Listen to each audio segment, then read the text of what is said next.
అరచేతిలోనే ప్రపంచం, ఆకాశమే హద్దుగా ఎదిగిన టెక్నాలజీ. కానీ ఆ గ్రామానికి రోడ్డు మాత్రం దగ్గర కాలేదు.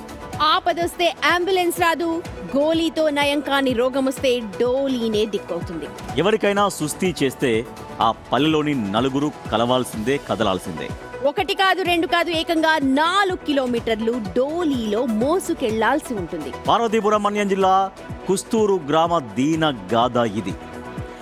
కుస్తూరు గ్రామానికి చెందిన తాడంగి సురేష్ 4 రోజులుగా అనారోగ్యంతో బాధపడుతూ ఉన్నాడు. దీంతో హాస్పిటల్కి తీసుకెళ్లాల్సి వచ్చింది. రోడ్డు లేకపోవడంతో గ్రామానికి ఎలాంటి వాహనం వచ్చే వీల్లేదు. దీంతో సురేష్ భార్య భారతమ్మ, గ్రామానికి చెందిన కొందరు డోలీ మోసుకొని 4 కిలోమీటర్లు మోసుకొచ్చారు. అక్కడి నుంచి ఆటోలో రాయపురం వరకు తీసుకెళ్లారు.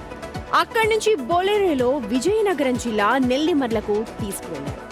ఈ పరిస్థితి కేవలం ఒక్క సురేష్ది మాత్రమే కాదు. పసికందు నుంచి పండు ముసలి వరకు, గర్భిణి నుంచి బాలింత వరకు ఇదే పరిస్థితి. గ్రామానికి రోడ్డు వేస్తామని 7 దశాబ్దాలుగా నాయకులు, ప్రజా ప్రతినిధులు చెబుతూ ఉన్నారు. కానీ రోడ్డు మాత్రం వేయలేదు. ఇప్పటికైనా ప్రభుత్వం స్పందించి రోడ్డు వేయాలని గిరిజనులు కోరుతున్నారు. సో ఎంత దారుణం కదా అది.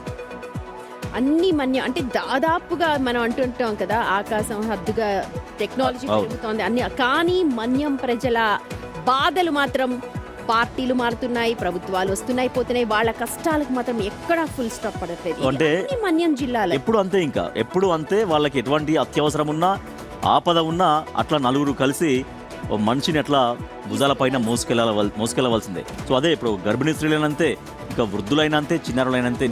మరి ఎందుకు ఆ రోడ్డు ఎందుకు చేయడానికి?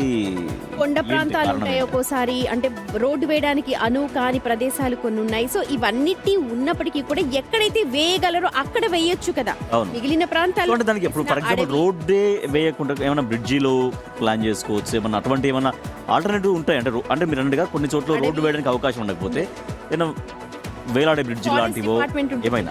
ఫారెస్ట్ డిపార్ట్మెంట్ వాళ్ళు అనుమతి ఇవ్వాలి, అండ్ రోడ్డు వేయడానికి వీళ్ళు అనుమతి ఇవ్వాలి. సో ఇన్ని అనుమతులు ఒక్కసారిగా వస్తేనే ఇక్కడ అధిగతి ఉండట్లేదు. కానీ ఇప్పుడు వాళ్ళు ప్రభుత్వాలు ఎన్నుకోబడాలంటే, ఎమ్మెల్యేలుగా ఎన్నుకోబడాలంటే వీళ్ళ ఓట్లు కూడా కావాలి.